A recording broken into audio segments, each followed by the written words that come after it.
The winter wind carved through the naked branches of ancient oaks, moaning across the vast grounds of Ashford Estate like a requiem sung by invisible choirs. And within the great house itself, fires blazed in every hearth, yet seemed powerless against the chill that pervaded the stone corridors and gilded drawing rooms, where Lady Cecilia Hartwell stood in her travelling cloak, her fingers trembling not from cold, but from the terrible, electric anticipation that had seized her heart the moment her carriage passed beneath the iron gates. She was a woman of modest fortune, possessed of no particular beauty, save for the unusual clarity of her grey eyes and the natural grace with which she carried herself, and she had no right to be here among these glittering aristocrats who gathered for the Duke of Ashford's winter house party. No right except for the tenuous connection through her cousin, the Duchess of Pembroke, who had secured the invitation with well-meaning interference that Cecilia now half regretted. The welcome dinner that first evening was held in a dining room of such grandeur that the candlelight seemed to lose itself in the shadows of the vaulted ceiling, and Cecilia found herself seated at a position neither honored nor entirely forgotten, surrounded by ladies whose jewels caught the light like imprisoned stars, and gentlemen whose conversation flowed with the easy confidence of those who had never questioned their place in the world. And there, at the head of the table, presided the Duke himself, Sebastian Ashford, a man whose dark hair held threads of premature silver at the temples, and whose face might have been carved from the same stone as his ancestral home, all sharp angles and aristocratic severity, beautiful in the way that winter itself is beautiful, remote and forbidding. Cecilia had allowed herself one glance, just one, before lowering her eyes to her plate, but that single look had confirmed what her treacherous heart had whispered during all the weeks of preparation and travel. He was exactly as she remembered,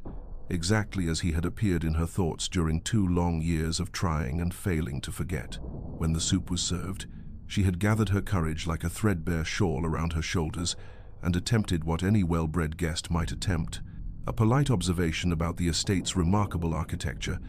her voice soft but clear as she addressed the Duke across the expanse of damask and silver. The conversations around them had continued, a river of cultured voices discussing politics and scandal and the prospects for the hunting season. But in the space between Cecilia and the Duke, silence fell like an executioner's blade. He had turned to her then, his eyes the color of a winter sea, and for one heartbeat she had seen something flicker in their depths, something that might have been recognition or pain or perhaps both, before his expression hardened into something cruel and absolute. "Don't speak to me," he had said, his voice low enough that only those nearest could hear, yet loud enough to ensure that her humiliation would ripple outward through whispers and sidelong glances. And then he had returned his attention to his plate, as though she had ceased to exist entirely, as though she were merely another shadow among the many that haunted his ancestral home. Cecilia had felt the heat rise to her cheeks, had felt the curious and pitying gazes of the other guests settle upon her like a weight she would carry for the remainder of the evening, but she had held herself still and composed, had managed to lift her spoon with a hand that barely shook, had even smiled at something her neighbor said, though she could not have repeated the words if her life had depended upon it. The rest of the dinner passed in a blur of courses she could not taste, and conversations that washed over her like waves over a drowning woman, and when at last the ladies withdrew, and she could escape to the chambers that had been prepared for her, she found herself standing at the window of her room, her forehead pressed against the cold glass, staring out at the winter landscape, where snow had begun to fall in soft, relentless silence. The humiliation burned in her chest like swallowed coals, but beneath it lay something worse, something she could scarcely bear to acknowledge. The resurrection of a hope she had thought long buried, the terrible realization that despite everything, despite 2 years of distance and determined forgetting, despite the cruelty he had just inflicted upon her with such casual precision, her heart still quickened at the sight of him, still yearned toward him like a flower toward killing frost. What foolishness, what absolute madness had brought her here, to this place where she could only suffer, where the object of her secret, shameful admiration had looked upon her and found her so unworthy that even the basic courtesy of conversation was more than he could bear to grant. The tears came then, silent and hot, tracking down her cheeks as the snow continued its gentle descent beyond the window, and Cecilia wrapped her arms around herself and wondered how she would survive the weeks ahead, trapped in this beautiful, terrible house with a man who had commanded her silence as though she were nothing at all. 3 months earlier, in the fading golden light of an autumn afternoon, Cecilia had sat in the drawing room of her modest country home, reading and rereading the letter that had arrived in her cousin's elegant hand, the Duchess of Pembroke's invitation to join the Duke of Ashford's winter house party, arriving like a gift and a curse intertwined. And she had known even then, in that moment of first reading, that she should decline, should invent some excuse, should protect herself from the foolish hope that had immediately bloomed in her chest like a winter rose that would surely die in the frost. But she had accepted, of course she had accepted, because 2 years prior, during a London season that her modest inheritance had barely afforded, she had attended a ball where the Duke of Ashford had still been in half mourning for his late wife, a shadowy figure at the edge of the festivities, and Cecilia, overwhelmed by the crowd and the heat and her own social inadequacy, had retreated to a balcony for air, only to find him there already, staring out at the darkened gardens with an expression of such profound sorrow that she had frozen, uncertain whether to intrude or retreat. He had noticed her then, had turned with the obvious intention of leaving, but she had stumbled slightly on the threshold, and he had reached out instinctively to steady her, his hand warm through the thin fabric of her glove, and for one moment, one brief, impossible moment, their eyes had met, and he had smiled. A small, sad smile that had nevertheless transformed his severe features into something almost tender, and he had said, "Careful, the stones are uneven here," before releasing her and disappearing back into the ballroom, leaving her standing there with her heart racing and her hand still tingling from his touch. It had been nothing, she had told herself 1,000 times since, merely a moment of ordinary courtesy that any gentleman might have extended, but it had lodged itself in her heart like a thorn she could neither extract nor ignore, and when the invitation had arrived promising weeks in his company, she had convinced herself that perhaps, impossibly, there might be some chance of a connection, some possibility of transforming that single moment into something more. Now, standing in the cold morning light of her second day at Ashford Estate, Cecilia understood the full measure of her delusion, understood that whatever she had seen in his face that night on the balcony had been a ghost, a figment, a projection of her own desperate longing, and she steeled herself to navigate the remainder of the house party with whatever dignity she could salvage, avoiding the Duke's presence as completely as the confines of his home would allow. The breakfast room was filled with guests discussing plans for riding and walks when she entered, and she had barely taken her seat when a gentleman across the table addressed her with genuine warmth, introducing himself as Lord Edmund Blackwell, and asking with such sincere interest about her journey to Ashford that she found herself responding naturally, gratefully, to his easy conversation and kind eyes. He was handsome in an open, uncomplicated way, his smile ready and his manner devoid of any aristocratic condescension, and when he suggested they join the walking party that afternoon,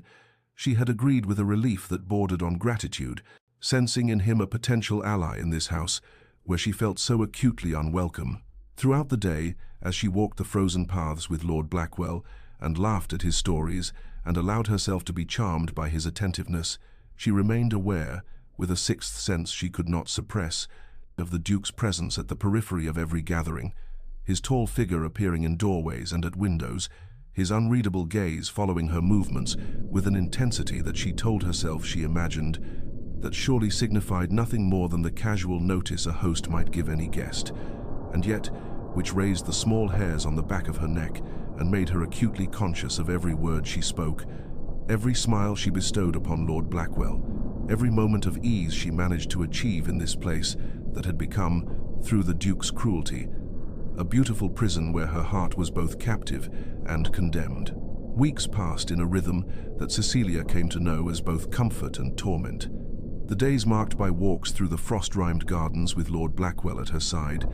his conversation unfailingly pleasant and his attention unfailingly directed toward her in a way that soothed the raw wound the Duke's dismissal had opened, and the evenings filled with card games and musical performances and all the elaborate rituals of country house entertainment where she found herself laughing more genuinely than she had expected,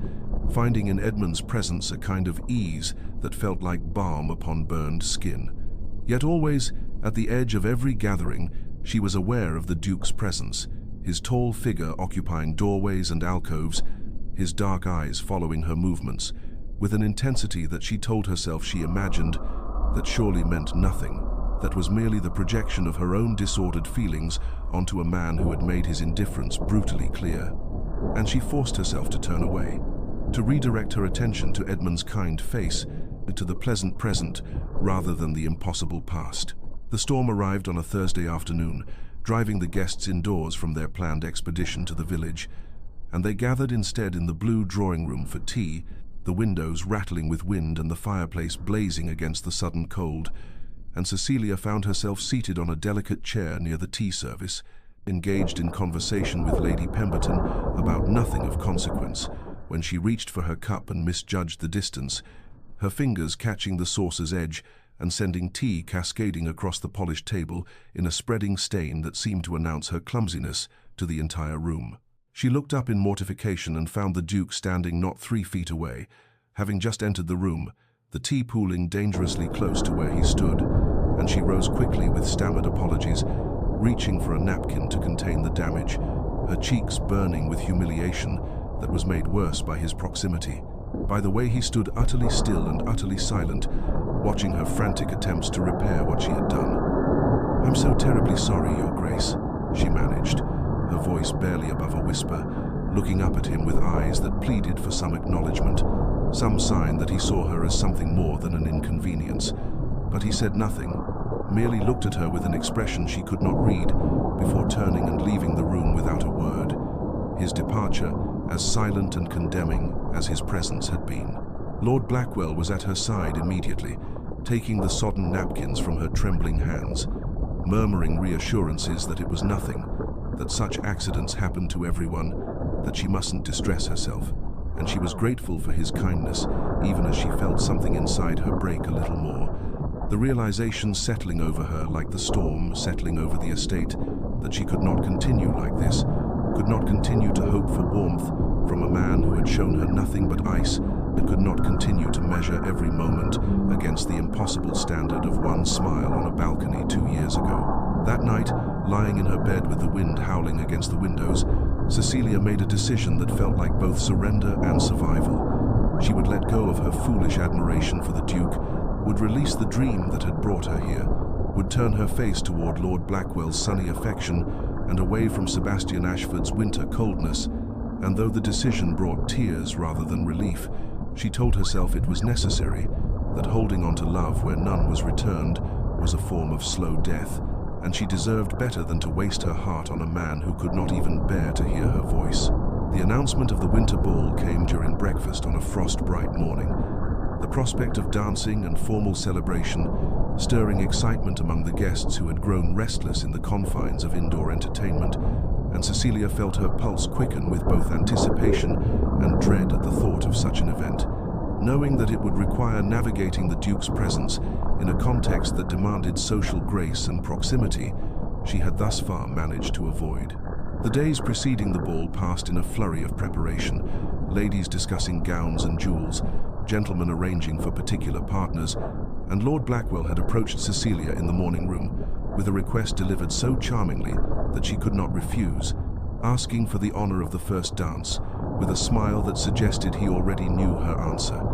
and she had agreed with a warmth that surprised her, finding in his consistent kindness a reason to look forward rather than back, to embrace possibility rather than mourn impossibility. The evening of the ball arrived cold and clear, stars brilliant in the winter sky, and Cecilia descended the grand staircase in a gown of pale blue silk that her modest means had nevertheless allowed her to commission for the season, her hair dressed with simple elegance, her heart beating with the strange mixture of excitement and resignation that had become her constant companion in this house. The ballroom blazed with candlelight, the chandeliers casting their golden glow over assembled guests in their finest attire, and Lord Blackwell was waiting for her at the bottom of the stairs, his eyes lighting with appreciation as he offered his arm and led her toward the dancing, and she was aware, with that sixth sense she could not suppress, of the Duke standing in the shadows near the tall windows, his figure barely visible in the darkness beyond the light, watching as Edmund led her onto the floor for the opening waltz. They moved together with easy grace, Edmund's conversation light and pleasant, his hand steady at her waist, and Cecilia found herself genuinely smiling, genuinely enjoying the moment, until a burst of laughter from a group of ladies near the refreshment table caught her attention during a turn, and she heard, with the terrible clarity of accidental eavesdropping, Lady Pemberton's voice saying, "Such a tragedy, really. The Duke has been frozen in grief these 3 years since his wife died. They say he can barely stand to be in company, that he sees her ghost in every room of this house." And another voice responding, "I heard she died quite suddenly, some illness, and he was away on business. Unable to reach her in time to say farewell, the guilt of it has destroyed him." The words struck Cecilia like a physical blow, understanding flooding through her even as she maintained her steps in the dance, and she felt a sharp pang of comprehension for the man who had been so cruel to her, saw his coldness suddenly in the context of unbearable loss and guilt, and yet she reminded herself fiercely that grief, and however profound, did not excuse deliberate unkindness, that understanding his pain did not erase her own. The dance ended, Edmund led her from the floor with his hand gentle at her elbow, and as they paused to take refreshment, he produced from his pocket a small wrapped parcel which he presented to her with an expression of pleased anticipation, explaining that she had mentioned in passing during one of their walks her love of botanical sketches, and he had noticed this volume in the Duke's library and obtained permission to give it to her, a book of pressed flowers from distant lands with exquisite illustrations that must have taken him considerable effort to secure. Cecilia felt tears prick her eyes at his thoughtfulness, at the way he listened and remembered the small details of her conversation, at the kindness that asked for nothing in return but her happiness, and she thanked him with genuine emotion, holding the book as though it was something precious, even as her gaze drifted involuntarily toward the shadows where the Duke had stood, finding the space now empty, the darkness unoccupied, as though he had been merely a phantom conjured by her guilty conscience and the gossip's tales of ghosts. The friendship between Cecilia and Lady Arabella Ashford began quite naturally in the days following the winter ball, when the Duke's younger sister sought her out in the music room where Cecilia had gone to practice, and Arabella entered with the kind of warmth that seemed utterly incongruous with her brother's coldness, settling herself on the window seat and declaring that she was desperately in need of pleasant company after enduring Lady Pemberton's interminable stories about her daughter's musical accomplishments. Arabella was perhaps 3 years younger than Cecilia, possessed of dark curls and intelligent eyes that reminded Cecilia painfully of her brother. Yet where Sebastian's gaze was shuttered and distant, Arabella's sparkled with curiosity and genuine kindness, and their conversations became a daily occurrence, ranging from trivial matters of fashion and gossip to deeper discussions of literature and philosophy that Cecilia found nourishing in a way she had not anticipated. It was during one such conversation, as they sat together in the conservatory watching snow fall beyond the glass walls, that Arabella spoke of her brother with a sadness that made Cecilia's heart ache despite her determination to remain indifferent to the Duke's troubles. "He was not always as you see him now," Arabella said quietly, her fingers tracing patterns on the frost-covered window. "Before Caroline's death, Sebastian was the warmest person I knew, quick to laugh, generous with his affection, beloved by everyone who knew him, and when she died, it was as though something fundamental in him died as well, and I have watched him retreat further into himself with each passing month until I fear he has forgotten how to be anything but cold." Cecilia listened with her throat tight, understanding more with each word yet still nursing the wound of his cruelty, and she asked carefully whether the Duke had loved his wife very much, to which Arabella replied that he had, but that she sometimes wondered if his current state was less about love than about guilt, about the terrible burden of not being present when Caroline needed him most. Then Arabella had turned to Cecilia with an expression of puzzlement, saying something that sent a shiver through her. "You know, it is the strangest thing, but you remind my brother of someone, I am certain of it, for I have caught him watching you when he thinks no one observes, and there is something in his face, some recognition or pain or perhaps both, though I cannot fathom whom you might resemble or why it should trouble him so." Cecilia had deflected the observation, redirecting the conversation to safer topics. But the words haunted her through the following days as preparations began for the Christmas celebrations that would mark the heart of the winter season. The Great Hall was to be decorated in the traditional manner, and Cecilia found herself among the party of ladies and gentlemen who volunteered to assist with the greenery and ribbons,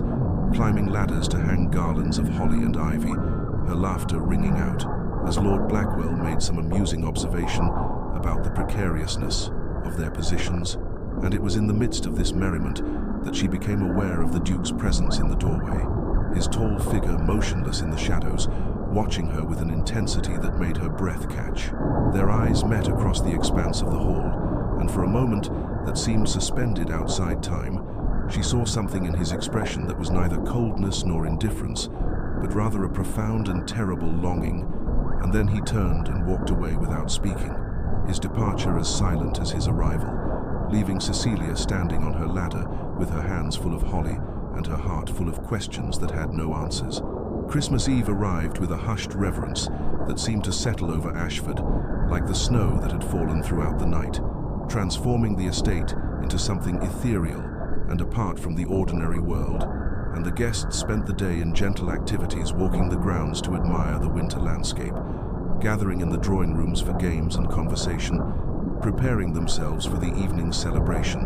that would include a formal dinner and midnight service in the family chapel. Lord Blackwell had grown noticeably more attentive to Cecilia in recent days, his kindness acquiring a quality of intentionality that she could not mistake, and while his company remained pleasant and his conversation engaging, she felt within herself a growing unease that had nothing to do with him and everything to do with the Duke,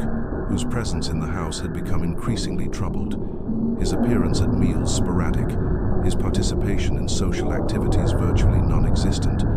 Arabella had mentioned with concern that Sebastian was spending long hours alone in his study, and Cecilia had seen him herself, on several occasions, through open doorways, sitting in shadow with a glass of brandy in his hand, his posture suggesting a man wrestling with demons that offered no quarter and accepted no surrender. After dinner, as the guests dispersed to prepare for the evening service, Cecilia realized she had left her prayer book in the library and went to retrieve it. The corridors quiet and dimly lit as she made her way through the house, and when she pushed open the library door, she found not the empty room she expected, but the Duke standing at the window, his back to her, his figure silhouetted against the moonlit snow beyond, and the scent of brandy hung heavy in the air. She froze in the doorway, her breath catching, every instinct telling her to retreat before he became aware of her presence. But some small sound must have betrayed her, for he turned slowly, and even in the darkness she could see the devastation in his face, the evidence of some internal battle that had left him wounded and weary. "Your Grace, I apologize," she began, the words automatic, and then she remembered his command, the prohibition he had laid upon her in front of witnesses, and she closed her mouth, turning to leave with as much dignity as she could muster, her hand already on the door handle when his voice stopped her. "Wait." The single word fell into the silence like a stone into still water, and Cecilia turned back to him, her heart beating so violently she thought it must be audible in the quiet room, hope and confusion warring within her as she met his gaze across the expanse of polished floor. He looked at her for a long moment, his expression unreadable in the shadows, and she waited, scarcely breathing, for whatever words would follow that singular command. But none came. He simply stood there, looking at her with something that might have been longing or regret or both, his lips parting as though to speak and then closing again, and finally he turned back to the window, his shoulders rigid with tension, and his silence a dismissal more cruel than any words could have been. Cecilia felt tears burn behind her eyes, felt anger and hurt rise in her throat like bile, and she left without another word, pulling the door closed behind her with exquisite care, refusing to give him the satisfaction of hearing it slam, and she walked quickly through the corridors to Arabella's chambers, where she knocked with trembling hands and was admitted immediately, her composure finally crumbling as she sank into the chair. Her friend offered and confessed in broken sentences her impossible, conflicted feelings for a man who treated her with such incomprehensible cruelty, yet who watched her with eyes that spoke of suffering she could not fathom and did not know how to heal. January arrived with a thaw that turned the snow to slush and the pristine landscape to something grey and uninviting. And with the new year came a subtle shift in the dynamics of the house party, for Lord Blackwell's attentions towards Cecilia had evolved from the friendly warmth of companionship into something unmistakably deliberate. His courtship conducted with such propriety and obvious sincerity that even the most cynical observers remarked upon it with approval, noting that he would make her an excellent husband, that they seemed well suited in temperament and interests, that it was fortunate indeed for a young woman of modest fortune to attract the regard of such an eligible gentleman. Cecilia accepted his attentions with a mixture of gratitude and resignation, for she had resolved after the painful Christmas Eve encounter to abandon whatever foolish hopes she had harbored regarding the Duke, to embrace the future that Lord Blackwell offered,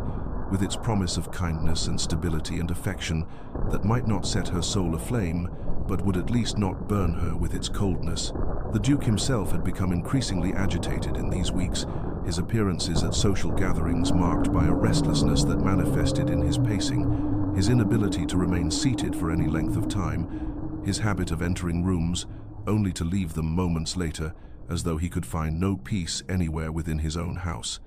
Yet still, he maintained his terrible silence towards Cecilia. Still, he refused to speak directly to her, and she had begun to hate him for it, even as some treacherous part of her heart continued to ache in his presence. The sledding party was organized by several of the younger guests on a bright afternoon, when the temperature had dropped again and frozen the slush into something manageable, and Cecilia found herself laughing with genuine pleasure as she descended the hill behind the south gardens,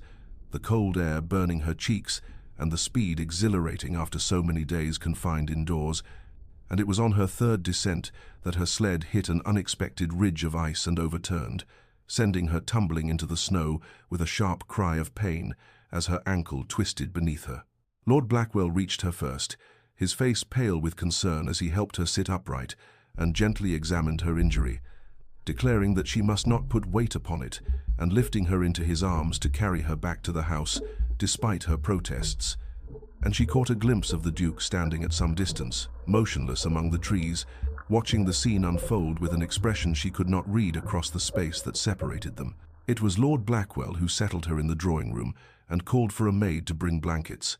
But within the hour the estate's physician arrived, sent for, the servant said, by his grace, and it was by the Duke's orders that her ankle was properly bandaged, that a footstool was positioned for her comfort, that hot tea and laudanum were brought for the pain.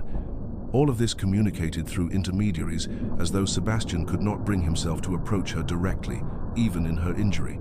and Cecilia sat with her throbbing ankle elevated and her heart full of bitter confusion, wondering at a man who would arrange for her every comfort, yet could not speak a single word of concern to her face, who would ensure she received the best possible care, yet would not grant her the basic courtesy of his direct attention, and she found herself both touched by evidence of his concern and furious at his continued refusal to break the silence that stood between them like an impenetrable wall. The physician prescribed 3 days of rest with her ankle elevated,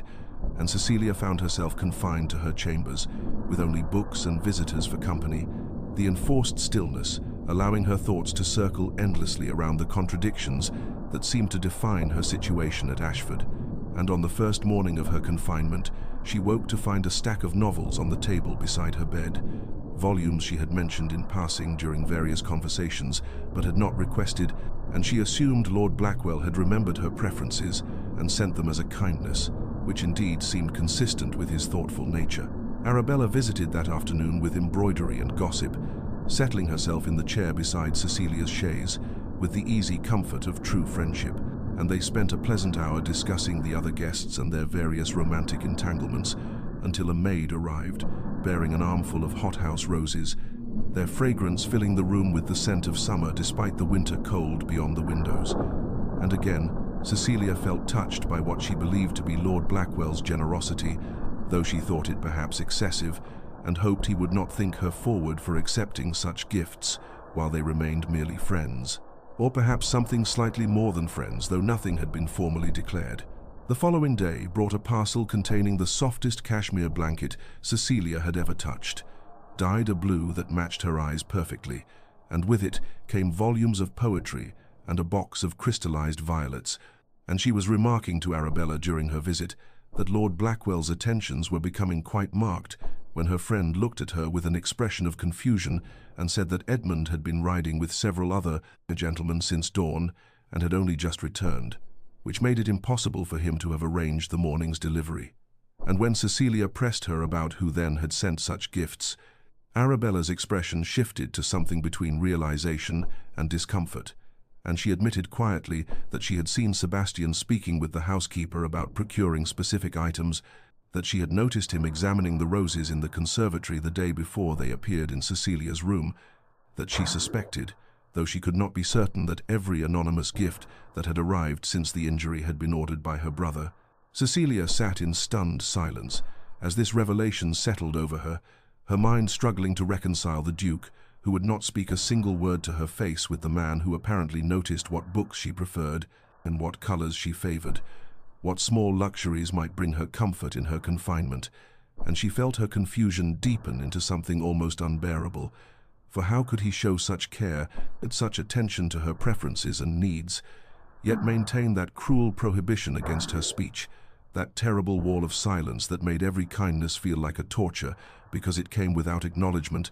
without the simple human recognition of a direct word or glance? Her heart, which she had been trying so desperately to turn toward Lord Blackwell with his consistent kindness and his straightforward affections,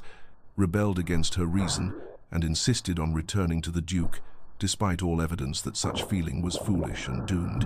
And she found herself crying in frustration as Arabella held her hand and said nothing, for what comfort could words provide when the situation itself defied all logic, and left Cecilia suspended between a man who offered everything openly and one who gave everything in shadow, while denying her the one thing she truly wanted, which was simply to be seen and spoken to as though she mattered, as though she were real and present and worthy of direct regard. By the fourth day, Cecilia's ankle had healed enough for her to venture downstairs again, though she still moved with a slight limp that Lord Blackwell noticed immediately and used as excuse to offer his arm whenever they were in company, and she rejoined the social activities of the house party with a mixture of relief at escaping her confinement and trepidation about facing the Duke again now that she knew the truth about his secret attentions. And indeed, Sebastian's behavior became even more contradictory in the days that followed, for he would leave a room the moment she entered it, yet she would find her favorite tea waiting at her customary seat in the drawing room, or he would turn away when their paths crossed in a corridor. Yet the next morning, she would discover that the book she had been searching for in the library had been left outside her chamber door, and the accumulated weight of these anonymous kindnesses, combined with his continued refusal to acknowledge her directly, created a tension that felt unbearable, as though she were living in two different realities simultaneously. It was on a grey afternoon, nearly a week after her recovery, that Lord Blackwell requested a private word with her in the conservatory, and Cecilia's heart sank with the certainty of what was coming, even as she accompanied him among the exotic plants and hothouse flowers. And he spoke with his characteristic directness tempered by genuine feeling, saying that his regard for her had grown beyond simple friendship, that he wished to write to her father to formally request permission to court her with matrimonial intentions. And she found herself unable to immediately refuse, though neither could she bring herself to enthusiastically accept, and so she asked for time to consider, which he granted with the same patience and understanding that marked all his dealings with her, though she saw the flicker of concern in his eyes and knew he sensed her hesitation stemmed from something more than maidenly uncertainty. That evening a musicale had been arranged in the music room, several of the lady guests performing on pianoforte or harp, while the others listened with varying degrees of genuine appreciation and polite endurance, and Cecilia had not intended to play, for she felt too unsettled by the afternoon's conversation, but Lady Pemberton insisted, and the other guests joined in, encouraging her until she could not refuse without seeming churlish, and so she seated herself at the instrument and began to play a piece by Beethoven that she had learned years ago, a melancholic sonata that seemed to capture something of her current emotional state with its minor key and its moments of almost unbearable yearning, alternating with passages of resigned acceptance. She lost herself in the music, as she always did when performing this particular composition, her fingers moving across the keys with the sureness of long practice, while her mind drifted to thoughts of impossible situations and hearts divided against themselves. And she did not notice when the Duke appeared in the doorway at the far end of the room, did not see how he stood utterly still as the music washed over him, and did not observe the way his expression transformed from its usual careful blankness into something raw and exposed. Grief and longing and recognition all visible in the lines of his face for anyone who cared to look. But Arabella saw, seated as she was near the entrance, and she watched her brother's face as Cecilia played, and understood in that moment something she had only suspected before, that whatever complicated feelings Sebastian harbored toward Cecilia ran far deeper than mere resemblance to his late wife or the pain of unwelcome reminders. And when the final notes faded and the guests applauded Cecilia's performance, Arabella glanced toward the doorway again, only to find it empty, her brother having vanished as silently as he had appeared, and she wondered with a mixture of sadness and frustration how long Sebastian intended to maintain this torture of proximity and distance, of caring and silence, before something broke irreparably in the terrible tension he had created. The morning after the musicale, Arabella arrived at Cecilia's chambers earlier than usual, with an expression that suggested she carried something heavy on her mind, and when Cecilia invited her to sit, her friend hesitated before saying that there were things about Sebastian's past that might help Cecilia understand his behavior. Though speaking of them felt like a betrayal of her brother's privacy, yet she could no longer watch two people she cared for suffer in such unnecessary confusion and pain. Arabella settled herself in the chair by the window, where winter sunlight fell pale across her face, and began to speak of Caroline, Sebastian's late wife, describing a woman of remarkable beauty with dark hair and blue eyes, a woman whose portrait still hung in Sebastian's private chambers, though he had removed all other traces of her from the public rooms of the estate. And as Arabella spoke of Caroline's features and coloring, Cecilia felt a cold understanding begin to settle over her, for the description matched her own appearance with an unsettling precision that could not be mere coincidence. The resemblance, Arabella explained with obvious discomfort, was quite striking, not identical certainly, but similar enough that seeing Cecilia had apparently affected Sebastian deeply from the moment she arrived, and Arabella confessed that she had noticed her brother's strange behavior towards Cecilia from the very first dinner, and had suspected the resemblance played some role in his coldness, though she could not fully understand the depth of his reaction or why he would choose cruelty over simple avoidance. Caroline had died 3 years ago, Arabella continued, her voice dropping to something barely above a whisper, and the circumstances of her death had compounded Sebastian's grief with guilt that he had never been able to resolve, for she had taken ill quite suddenly while he was traveling to London on estate business, and by the time word reached him and he returned to Ashford, she was already gone, buried in the family plot, before he could see her one final time, or speak the words of love and farewell that he would carry unspoken for the rest of his life. Sebastian had blamed himself with an intensity that frightened those who loved him, Arabella said, convinced that if he had been present, he might have somehow prevented her death or at least eased her final hours, and this guilt had transformed him from the warm, engaged man he had been into the cold, withdrawn figure who now presided over Ashford like a ghost haunting his own life, and for 3 years he had lived in a kind of suspended animation, neither fully alive nor entirely claimed by grief, simply existing in the spaces between. Arabella believed that seeing Cecilia had awakened something in Sebastian that he had tried desperately to keep buried, that the resemblance to Caroline served both as a painful reminder of his loss and perhaps as something more complicated that he could not allow himself to acknowledge. For how could he feel anything for someone who looked so much like the wife, whose death he still blamed himself for? And how could he permit himself the possibility of connection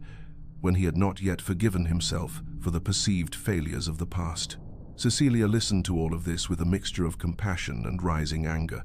for while she could understand grief and even the paralysis of guilt, she could not accept that these emotions justified,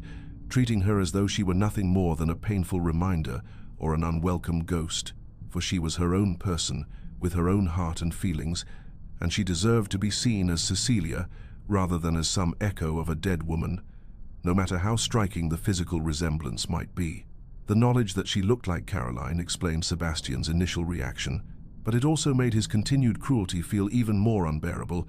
for he had reduced her to a symbol of his own pain rather than recognizing her as a living woman worthy of basic human respect, and she felt her earlier confusion crystallizing into something sharper and clearer, an understanding that whatever complicated feelings existed between them were poisoned by his refusal to see past his own grief to the reality of who she actually was. February arrived with the announcement that guests would begin departing Ashford in a fortnight's time, the house party having extended far beyond its original duration,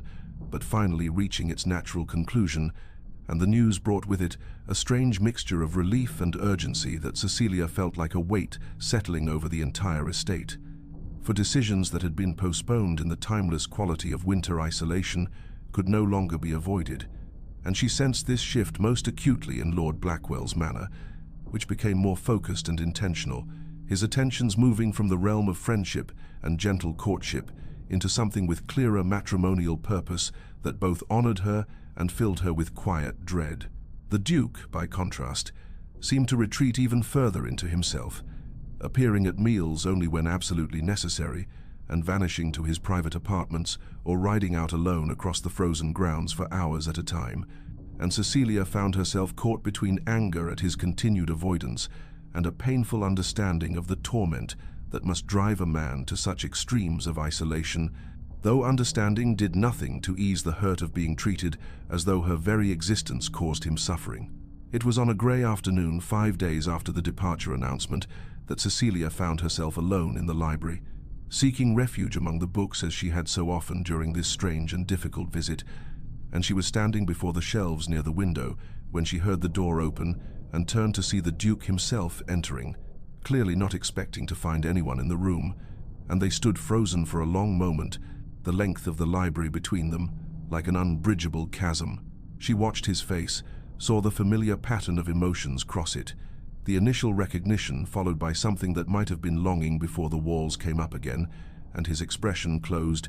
and in that moment, something inside Cecilia broke, some final reserve of patience or fear or propriety that had kept her silent in the face of his cruelty, and she found herself walking toward him despite every rule of conduct that said she should remain silent or leave the room. "Your Grace," she said, her voice steady despite the trembling in her hands, and she watched him stiffen at being directly addressed, watched him prepare to leave or perhaps to repeat his original cruel command, but she continued before he could speak, the words spilling out with a force she could not contain. "I understand that you have suffered a terrible loss, and I comprehend now that I bear some unfortunate resemblance to the wife you mourn, but I will not accept being treated as though I am nothing more than a ghost or a painful reminder, for I am my own person, Cecilia Hartwell, and I deserve at minimum the basic respect one human being owes another, regardless of how much looking at me might pain you." The Duke stood absolutely still, his face a mask of anguish, and she saw his hands clench at his sides as though he were physically restraining himself from some action, but he said nothing, maintained the terrible silence he had imposed between them from the very beginning, and Cecilia felt tears begin to burn behind her eyes, though she refused to let them fall. "I came to this house with admiration for you," she continued, her voice breaking slightly, "foolish perhaps, based on a single kindness you showed me years ago when you did not know I was watching, but I believed you to be a man of honor and warmth, and instead I have been met with coldness and cruelty, and while I now understand the source of your pain, understanding does not make the hurt you have caused me any less real, any less devastating. For whatever I look like, I am not her, and I should not be punished for the accident of resemblance or for the timing of my arrival in your life." She waited, hoping desperately that he would speak, that he would offer some explanation or apology or even acknowledgement, but he simply stood there looking at her with an expression of such profound torment that it was almost unbearable to witness, and finally Cecilia turned away, her vision blurred with tears she could no longer hold back, and walked from the library with as much dignity as she could muster, leaving the Duke standing alone among the books and the gathering shadows of late afternoon. And it was not until she reached her chambers and closed the door behind her that she allowed herself to weep with the full force of her frustration and heartbreak, and the terrible understanding that some wounds inflict pain on both the one who receives them and the one who delivers them, and that neither party emerges unscathed. Sebastian stood alone in the library long after Cecilia's departure, her words echoing in the silence with a force that made it impossible to retreat into the comfortable numbness he had cultivated for 3 years,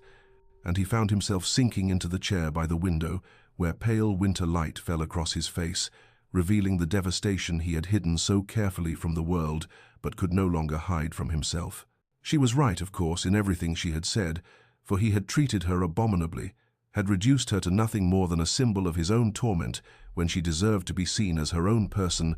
and the shame of this realization burned through him with an intensity that forced him to confront truths he had been fleeing since the moment she arrived at Ashford. The bitter reality was that his cruel command at that first dinner had not been born of contempt but of terror, for when Cecilia had smiled at him across the table with warmth and admiration in her eyes, he had felt something he believed himself no longer capable of feeling, a stirring of connection and possibility that had filled him with such profound guilt that he had lashed out with the only weapon he possessed, the cold dismissal that would ensure she never looked at him that way again.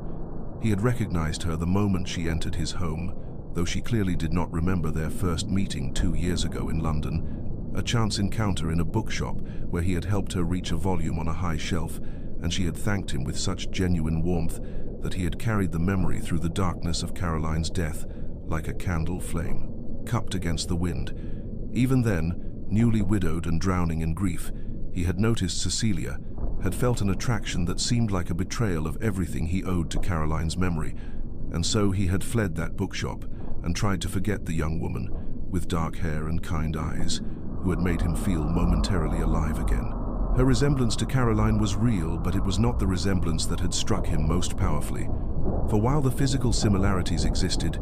Cecilia's warmth and liveliness were entirely her own, and it was precisely this vitality that had terrified him. For how could he allow himself to feel drawn to someone who represented not the past, but the possibility of a future, when he had convinced himself that his future had died with his wife, and that any movement beyond grief was a form of abandonment? He had watched her these long months with an obsession he despised in himself, observing her growing friendship with Lord Blackwell with a jealousy that had no right to exist, arranging anonymous comforts for her during her injury, because he could not bear her suffering, but could not allow himself the vulnerability of open, caring, and now he sat in the gathering dusk, understanding with terrible clarity that his silence and cruelty had driven her directly into the arms of a man who was in every way his superior, for Lord Blackwell had shown Cecilia the kindness and respect that Sebastian had deliberately withheld. He attempted several times to write her a letter, to put into words the tangled mass of guilt and longing and self-loathing that had governed his behavior, but each attempt felt inadequate, for how could he explain that his cruelty had been the desperate action of a man trying to protect himself from the terrifying possibility of loving again? And how could he ask for forgiveness when he had spent months systematically destroying any hope she might have harbored for him? And so he sat, surrounded by discarded pages, filled with incomplete confessions, watching through the window as Lord Blackwell walked in the garden below, no doubt planning the proposal that would claim Cecilia forever and relegate Sebastian to exactly the isolated existence he had thought he wanted, but now understood would be a kind of death. Valentine's Day arrived at Ashford with an atmosphere of forced festivity that seemed to highlight, rather than dispel, the underlying tensions that had built throughout the winter, and the servants decorated the great hall with ribbons and hearts cut from crimson paper, while the remaining guests gathered for what would be one of the final celebrations before the house party's conclusion, and Cecilia dressed for the evening with a strange sense of resignation, settling over her like a familiar cloak, for she had made a decision in the days since her confrontation with the Duke, a decision born not of joy but of practicality, and the exhausted understanding that she could not continue to long for a man who had made his rejection of her devastatingly clear. Lord Blackwell had been unfailingly kind, had shown her respect and genuine affection, had proven himself worthy in every measurable way, and while her heart did not race at his approach the way it foolishly continued to race at the mere thought of the Duke, she told herself that steady affection was a more reliable foundation for marriage than the painful intensity of unrequited feeling, and so she prepared herself to embrace whatever future he might offer, to turn her face toward a life that promised kindness, if not passion, companionship, if not the soul-deep connection she had once dreamed of finding. The Duke was notably absent from the festivities, and Cecilia felt both relief and a piercing disappointment at his absence, for part of her had harbored some desperate hope that seeing her accept another man might finally provoke him to break his silence, though she recognized this hope as the last gasp of foolish romanticism that had caused her nothing but pain. The evening progressed with music and dancing, with games and laughter that felt hollow to Cecilia's ears, though she participated with as much grace as she could summon, and she noticed Lord Blackwell watching her with particular intensity, saw him exchange meaningful glances with several other gentlemen, as though they were privy to some plan, and her stomach tightened with the premonition of what was coming. The proposal she had known was inevitable, but somehow still felt unprepared to receive. As the evening reached its midpoint, Lord Blackwell approached her with unusual formality and asked if she might accompany him to the conservatory, for he had arranged something special for her there, and Cecilia felt her heart begin to pound with dread and duty in equal measure as she placed her hand on his arm and allowed him to lead her away from the crowded hall. The conservatory had been transformed into something from a fairy tale, with candles flickering among the potted palms and winter flowers arranged in elaborate displays, and the scent of hothouse blooms hung heavy in the warm air as Lord Blackwell guided her to the center of the space, where moonlight streamed through the glass ceiling to illuminate a small table set with champagne and a velvet box that could only contain one thing. And Cecilia felt as though she were watching herself from a great distance, observing a scene in which she was actor rather than author, and she tried to summon enthusiasm, or at least warmth, as Lord Blackwell turned to face her with an expression of such hopeful tenderness that she felt guilt join the complicated mixture of emotions already churning within her. Lord Blackwell took both of Cecilia's hands in his own and began to speak with an earnestness that made her chest tighten with guilt and sorrow, for his words were everything a proposal should be, filled with genuine affection and respect, with acknowledgement of her intelligence and grace, with promises of a partnership built on mutual regard and shared values, and she could see in his eyes that he meant every word, that he would be a devoted husband who would honor and cherish her, and part of her mind catalogued all the reasons why accepting him was the rational choice, the safe choice, the choice that would lead to a comfortable life free from the tortured uncertainty that had plagued her these long months at Ashford. He spoke of their compatibility, of the genuine friendship that had developed between them, of his desire to make her happy and to build a life together filled with companionship and shared purpose, and Cecilia felt tears gathering in her eyes, though she could not have said whether they were tears of gratitude or grief, for she recognized the precious gift he was offering her and felt the weight of what she knew she should do, pressing down upon her with inexorable force. And so when he finally asked the question, when he said with trembling hopefulness, "Lady Cecilia Hartwell, would you do me the extraordinary honor of becoming my wife?" She drew a breath that felt like surrender and opened her mouth to speak the words that would seal her fate and allow her to finally escape the impossible longing that had brought her nothing but pain. "Yes," she heard herself say, the word emerging with less conviction than she had hoped, but with finality nonetheless, and she continued, "I will," but the second word caught in her throat as movement in the doorway drew her eye, and she turned her head to see the Duke of Ashford standing there, as though conjured by her subconscious desperation, his face illuminated by candlelight in a way that revealed every line of anguish carved there. And their eyes met across the conservatory with an impact that felt physical, and she saw in his expression such naked devastation that her breath stopped entirely. For this was not the cold, controlled man who had commanded her silence months ago, but rather someone stripped of all defenses, someone whose careful walls had crumbled to reveal the raw suffering beneath. For a moment that seemed to stretch into eternity,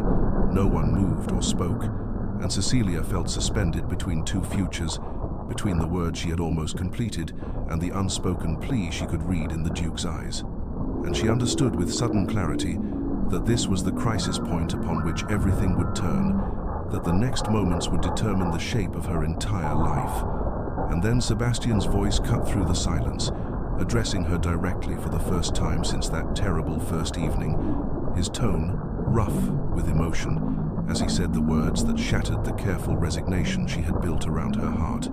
"Cecilia, please," he said, and the use of her Christian name felt like an intimacy after months of formal distance. "Please, don't," and the desperation in those simple words carried all the confession he had been unable to speak before. And Cecilia stood frozen with Lord Blackwell's hand still holding hers, her incomplete acceptance hanging in the air between them, like something that might still be retracted or might solidify into unchangeable reality, while the Duke remained in the doorway, looking as though his presence there required every ounce of courage he possessed. And she realized that after months of silence and cruelty and inexplicable behavior, Sebastian had finally found his voice precisely at the moment when she had been about to close the door on any possibility between them forever. The silence that followed Sebastian's desperate plea stretched taut as a wire about to break, and Lord Blackwell's hands released Cecilia's, as though he suddenly understood that he had never truly held them at all, for whatever existed between her and the Duke had claimed her long before he had entered the story, and he stepped back with the careful dignity of a man determined to preserve his honor, even in the moment of its unraveling, and he said with admirable composure, though pain flickered across his features, "I believe there is something that needs to be said between you, something that perhaps should have been said long ago, and I am gentleman enough to recognize when I have been playing a part in someone else's tragedy rather than authoring my own happiness." And he looked at Cecilia with understanding that made her eyes sting with tears of gratitude and guilt. And then he turned to Sebastian with an expression that held warning alongside resignation, as he added, "I trust you understand what you are asking for, Ashford, what you are interrupting, and I hope you prove yourself worthy of such an extraordinary woman, for she deserves far better than silence and cruelty dressed as protection." And with that he withdrew from the conservatory, with his head held high though his shoulders carried the weight of disappointment, leaving Cecilia and Sebastian alone among the flowers and candlelight that had been meant to witness a different ending entirely. For several heartbeats neither of them moved, and Cecilia felt the full force of months of suppressed emotion rising within her, like a tide that had been held back too long, and she did not know whether she wanted to weep or rage, or simply collapse under the exhaustion of feeling so much for so long, with nowhere to direct it. And when she finally found her voice, it emerged sharp with pain as she said, "How dare you? How dare you wait until this moment to break your silence? How dare you let me suffer months of your coldness and contempt, only to interrupt when I finally find the courage to move forward?" But even as the words left her lips, she knew they were defensive armor against the dangerous hope,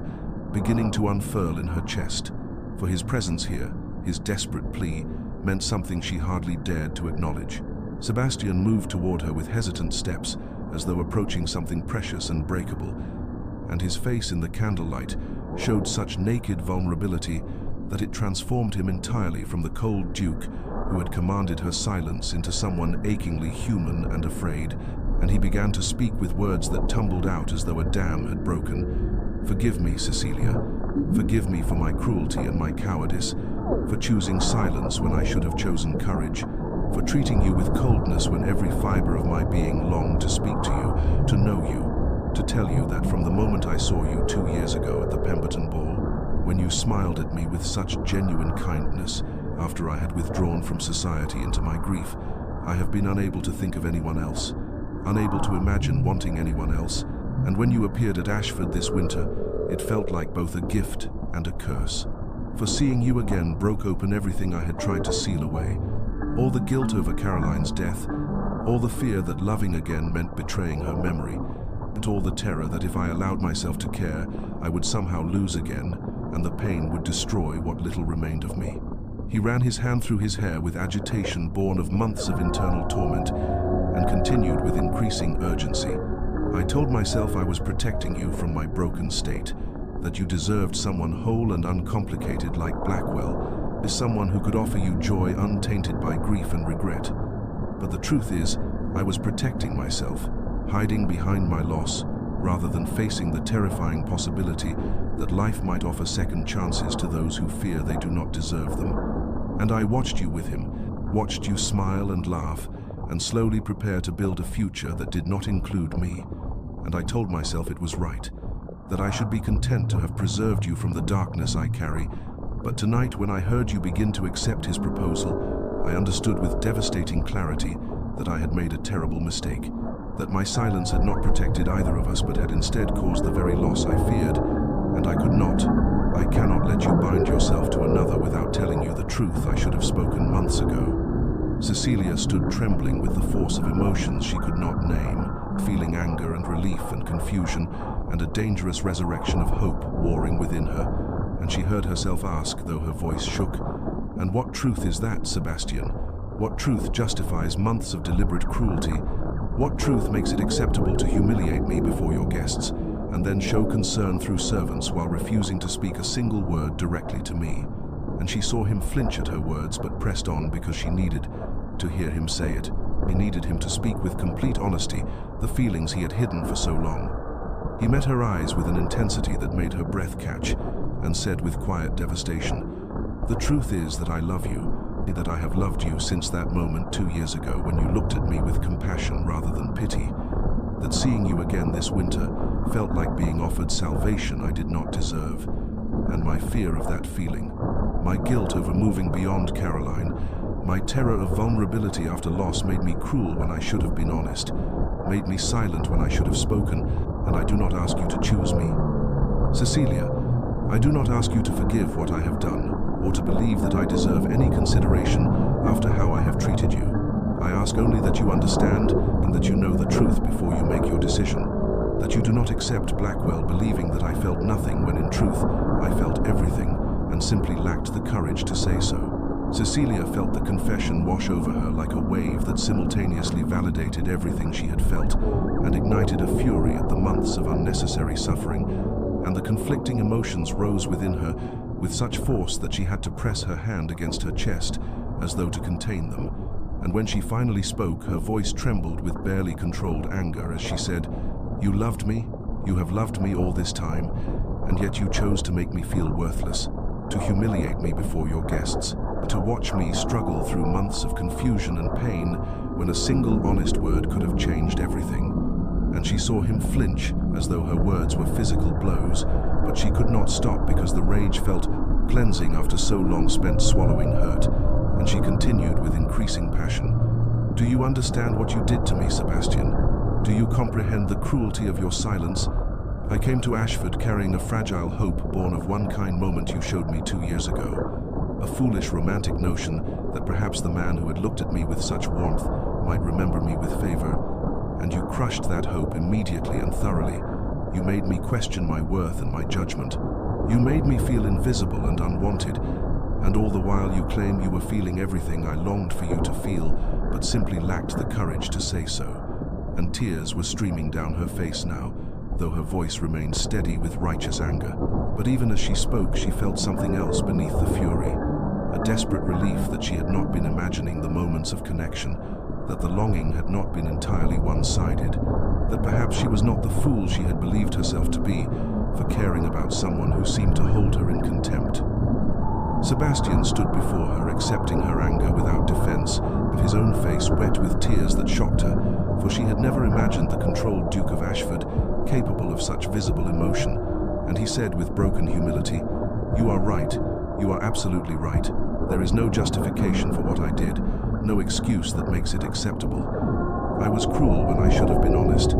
I was a coward when I should have been brave. And I have spent every day since that first terrible evening regretting my words but lacking the strength to take them back, watching you from a distance and dying by degrees as I saw you slowly, giving your heart to a man who deserved it far more than I." And he moved closer, though he did not presume to touch her, and his voice dropped to barely above a whisper as he added, "I do not ask you to forgive me, Cecilia. I do not expect you to overlook months of pain simply because I have finally found my voice. I know that Lord Blackwell is the better choice, the safer choice, the man who has shown you consistent kindness while I have shown you only contradiction and hurt. And if you choose him, I will understand. I will accept it as the just consequence of my cowardice. But I needed you to know the truth. I needed you to understand that every cold word concealed feelings I was too afraid to acknowledge, that my cruelty was never about you, but about my own inability to move beyond grief and guilt." Cecilia felt her anger, warring with the treacherous hope that his words ignited, and she found herself saying with a complexity of emotion that surprised her, "For months I told myself that what I felt for you was foolish, that I was clinging to a fantasy built on one moment of kindness from 2 years ago, that I needed to accept reality and appreciate the genuine affection that Lord Blackwell offered me, and I nearly succeeded, Sebastian. I nearly convinced myself that safety and certainty were worth more than the dangerous possibility that you might feel something for me After all, I was seconds away from accepting a proposal that would have closed the door on any future between us, and you stopped me at the very last moment, and I do not know whether to be grateful or furious, whether to see your timing as fate or cruelty." And she looked at him with eyes that held both longing and uncertainty, and asked the question that lay at the heart of her turmoil. "How can I trust that this is real, that you will not retreat back into silence the moment I allow myself to believe in what you are telling me? How can I risk my heart on someone who has already shown himself capable of such deliberate coldness?" He met her gaze with devastating honesty and said, You cannot know with certainty, and I cannot offer you guarantees because I am still learning how to live beyond the paralysis that grief created. But I can promise you that I will spend every day trying to prove myself worthy of a second chance, that I will fight my instinct to hide behind walls, that I will choose courage over self-protection, even when it terrifies me. And I can tell you that losing you to my own cowardice has taught me that the pain of vulnerability is nothing compared to the agony of watching you walk away.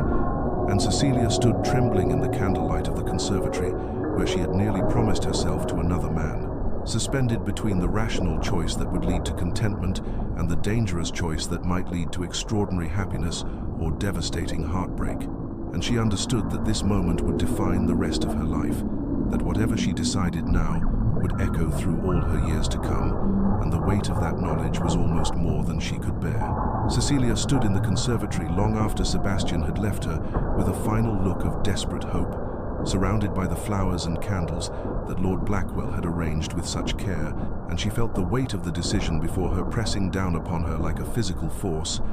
for she understood that what she chose in the coming hours would determine not just her immediate future, but the entire trajectory of her life, and the knowledge that two good men waited for her answer, one who had shown her consistent kindness and deserved better than to be second choice, another who had caused her months of pain but offered the dangerous possibility of extraordinary love, made her feel as though she were being torn in two directions by equal and opposite forces. She knew she needed to speak with Lord Blackwell, that he deserved honesty and clarity rather than being left in suspended uncertainty while she wrestled with her heart. And so she sought him out in the drawing room, where he stood by the window looking out at the winter night, with the posture of a man steeling himself for disappointment. And when she entered, he turned to her with such gentle understanding in his eyes that she felt her throat constrict with guilt and gratitude in equal measure. And before she could speak, he said with quiet dignity, "You do not need to explain, Cecilia. I saw your face when Ashford interrupted us. I saw the way you looked at him, and I understand now what perhaps I should have recognized earlier, that your heart has always belonged elsewhere, even as you tried to convince yourself otherwise. And while I had hoped that consistency and genuine affection might win where passion once claimed you, I am not so foolish as to believe that safety alone can compete with love." She felt tears streaming down her face as she took his hands and said with trembling sincerity, "You have been everything kind and good. Edmund, you have shown me respect and consideration when I desperately needed both,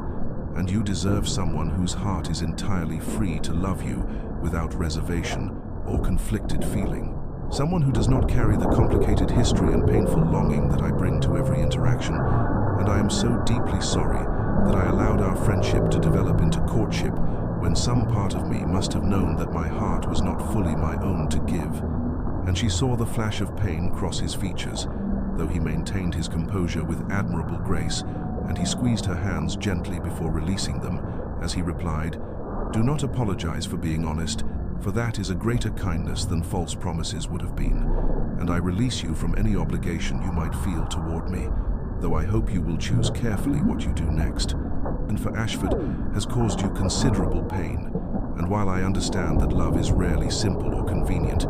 you deserve someone who will choose courage over cowardice and who will speak truth rather than hide behind silence and grief." She nodded through her tears and thanked him with genuine warmth for his understanding, and he left her with a final gentle smile that held both disappointment and sincere wishes for her happiness, proving himself noble even in the moment of losing what he had hoped to gain. And after he departed, Cecilia found herself alone with the enormity of what she had just done, for she had released herself from the safe and certain path, but had not yet committed to the dangerous and complicated alternative, and she spent the following days walking the winter grounds of Ashford in solitary contemplation, bundled against the cold, while her thoughts chased themselves in circles of fear and hope and uncertainty. Arabella found her during one of these walks and fell into step beside her with the comfortable ease of true friendship. And after they had walked in silence for some minutes, she said gently, "I know you are wrestling with an impossible decision, trying to weigh safety against passion, certainty against risk, but I wonder if you are asking yourself the right questions, for perhaps the choice is not between two men, but between two versions of yourself, the careful woman who protects her heart from further pain, and the brave woman who risks everything for the possibility of profound love." And Cecilia looked at her friend with eyes that held exhaustion and confusion as she replied, "But how can I trust that Sebastian will not retreat back into silence the moment I allow myself to believe in his feelings? How can I risk my heart on someone who has already demonstrated such capacity for cruelty, even if that cruelty was rooted in his own pain and fear?" Arabella was quiet for a moment before answering with thoughtful wisdom, "You cannot know with certainty. None of us can predict the future or guarantee that those we love will never hurt us again. But I have watched my brother these past months, and I have seen him transform from the frozen, grief-stricken man he became after Caroline's death into someone desperate and alive with feeling, and I believe that losing you has taught him what his years of mourning could not, that life offers second chances only to those brave enough to reach for them. And I think the real question you must answer is not whether he deserves another chance, but whether you can live with yourself if you choose safety over the truth of your own heart." The words settled into Cecilia like seeds, finding fertile ground, and she walked on through the winter landscape as the truth became increasingly clear. For she understood that denying what she felt for Sebastian in favor of protecting herself from potential pain was itself a kind of death, a slow suffocation of the most vital part of herself. And while she could not know whether choosing him would lead to happiness or heartbreak, she knew with sudden certainty that choosing otherwise would lead to a lifetime of wondering what might have been, and of looking back with regret at the moment when fear triumphed over courage. And as the pale winter sun broke through the clouds, she felt her decision crystallize with the clarity of ice forming on still water. Understanding that love was never truly safe or simple, but that the alternative to risk was not protection, but merely the illusion of it, purchased at the cost of everything that made life worth living. Cecilia found Sebastian in his study the following afternoon, standing by the window where pale winter light filtered through the frost-patterned glass, and when he turned at the sound of the door opening, she saw in his face such careful hope, tempered by fear of disappointment, that her heart clenched with the knowledge of how much power she held in this moment to either heal or devastate, and she crossed the room slowly while gathering her courage, and when she stood before him, she said with a steadiness that belied the trembling in her hands, "I have made my decision, Sebastian, and I choose you,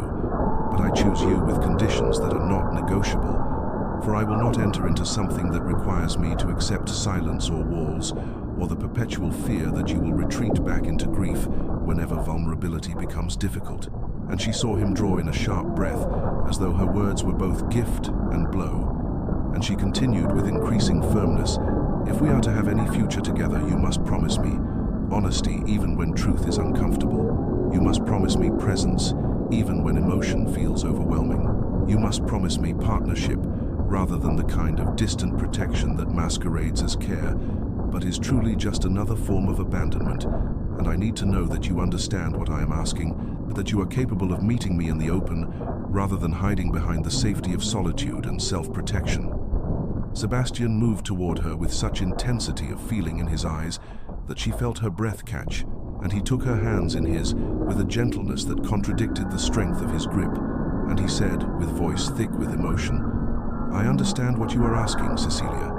and I accept your conditions not as burdens, but as guides toward becoming the man I should have been all along. The man I was before grief taught me that loving meant inevitable loss, and that protection meant building walls so high that nothing could touch me.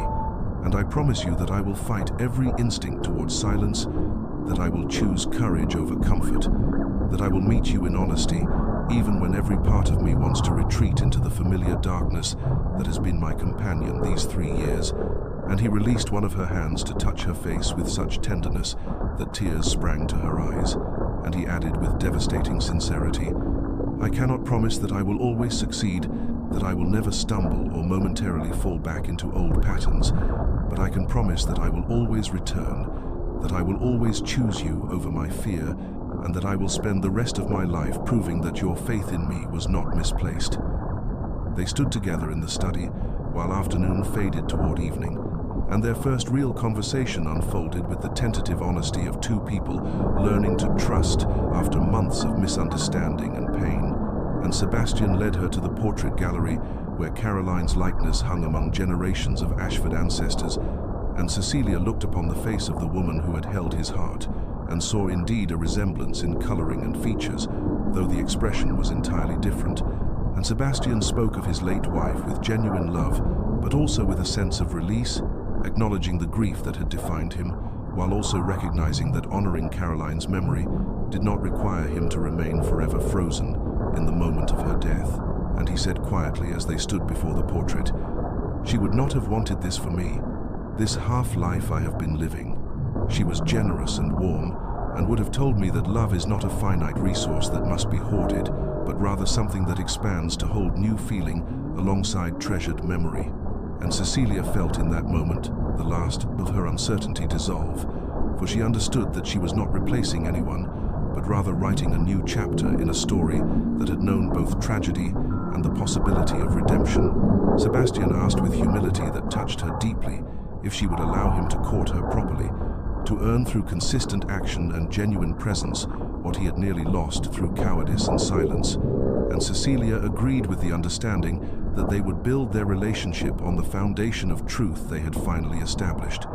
And as they left the portrait gallery together, she felt the weight of the past months begin to lift, replaced by something fragile but genuine, the beginning of trust that would need time and patience to grow into the kind of love that could sustain a lifetime. Spring arrived at Ashford with the gentle insistence of renewal,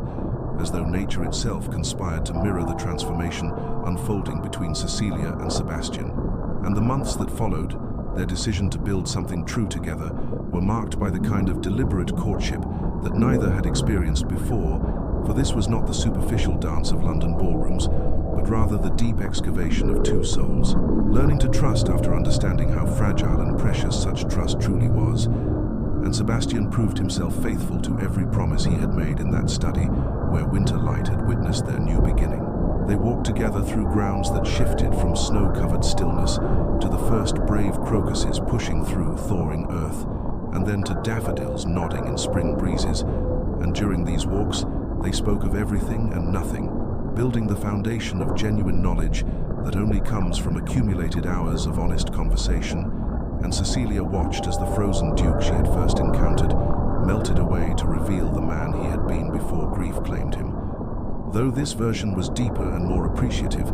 someone who understood the value of what he had nearly lost through his own cowardice, and would not take for granted the gift of being seen and chosen despite his failures. Sebastian courted her with the kind of attention that showed he had listened to every word she had ever spoken, remembering her casual mention of preferring wildflowers to hothouse roses, and appearing one morning with arms full of primroses picked from the estate's meadows, recalling her love of poetry and spending an evening reading Wordsworth aloud, while she sat curled in the chair opposite his in the library that had once been the site of such painful silence, demonstrating through 100 small gestures that he was present and attentive in ways that his earlier behavior had denied. And Cecilia felt herself opening like the spring flowers, allowing hope and joy to take root where pain and confusion had lived for so long. As April gave way to May, Sebastian asked her father's permission for her hand with all the formal correctness that society demanded, and when the blessing was granted, he planned a proposal that honored both the poetry of new love and the hard-won honesty of their particular journey. And he brought her to the rose garden just as evening descended and the first stars appeared in the violet sky. And there, among flowers not yet blooming but heavy with the promise of summer beauty, he knelt before her with hands that trembled slightly and eyes that held such open vulnerability that she felt her heart might burst from the enormity of in the moment. And he spoke words he had written and memorized, comparing her to light after long darkness, to courage in the face of fear, to every good thing he had thought himself unworthy of receiving. And he asked her to be his wife, not because he deserved her, but because he would spend every remaining day of his life becoming someone who might, and she said yes, with tears streaming down her face and joy singing through every part of her being.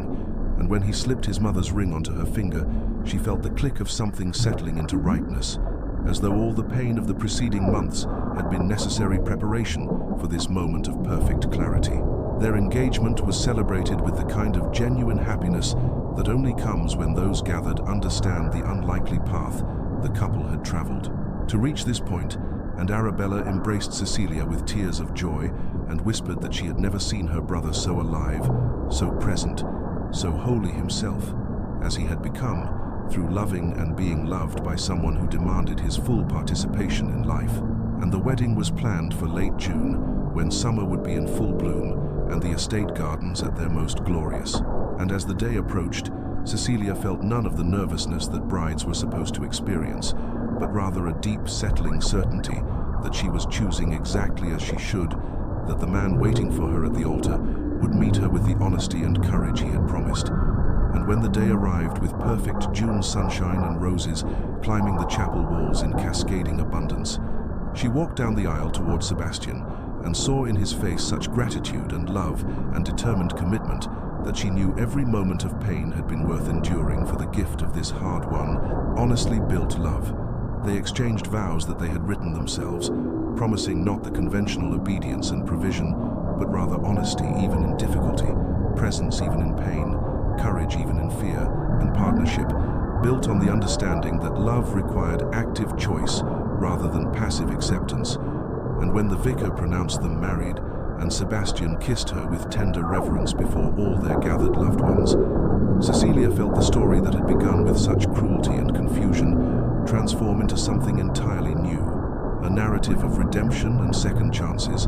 and the extraordinary things that become possible when people choose vulnerability over protection, truth over comfortable silence, and the uncertain beauty of genuine connection over the hollow safety of isolation. 3 years had passed since that June wedding when roses climbed the chapel walls, and two people who had nearly lost each other to silence and fear exchanged vows of courage and honesty. And now, in the golden afternoon of an early autumn day, Cecilia stood at the window of the drawing room, watching her children play in the gardens of Ashford, their laughter carrying on the breeze like music that had once seemed impossible in these halls that grief had rendered silent. And she felt Sebastian's arms encircle her waist as he rested his chin on her shoulder and murmured with contentment that never failed to move her, "I still cannot believe this is real, that I am permitted such happiness after coming so close to destroying it through my own cowardice." And she leaned back against him with the comfortable certainty of a love that had been tested and proven strong, watching as their daughter Eleanor chased butterflies while their son Thomas tottered after her on legs still unsteady with the newness of walking. And everywhere she looked were signs of the transformation that love and courage had wrought. The halls now filled with fresh flowers and open windows. The rooms once shrouded in mourning now bright with life and the constant presence of family and friends. The very air different, as though the house itself had learned to breathe again after years of holding its breath in sympathetic grief. Dear listener, I share this story with you not merely as a tale of romance overcome obstacles, but as a meditation on the courage required to speak truth before silence becomes permanent, to choose vulnerability over the false safety of emotional protection, to understand that timing matters less than honesty and that second chances are precious gifts. We must have the bravery to accept when they are offered. For Cecilia and Sebastian's journey teaches us that the words we leave unspoken can cause as much harm as cruel ones uttered in haste, that walls built to protect our hearts often become prisons that prevent us from receiving the very love we most desire, and that sometimes the greatest act of courage is not grand gesture, but simple honesty. The willingness to say what we feel before fear convinces us that silence is safer than risk. Perhaps you too have stood at the crossroads where Sebastian stood, paralyzed by past pain and unable to move toward future possibility. Or perhaps you have been where Cecilia was, loving someone who cannot or will not meet you in honesty. And if so, I hope this story reminds you that it is never too late to speak truth, never too late to tear down walls, never too late to choose courage over comfortable isolation, for the human heart is more resilient than we imagine, and love more powerful than the fear that seeks to contain it. May you find the strength to speak before silence becomes permanent. May you choose vulnerability even when protection seems safer. May you understand that authentic connection requires the risk of being truly seen. And may you know that the love worth having is the love that demands your full presence and honest participation, rather than the pale shadow that asks nothing and gives nothing in return. May your nights be peaceful, your rest be deep, and may you wake to mornings filled with the kind of joy that comes from living authentically and loving courageously. And if this story has touched your heart, please share it with others who might need to hear that second chances are possible, that silence can be broken, and that the courage to be vulnerable is the very foundation upon which lasting love is built.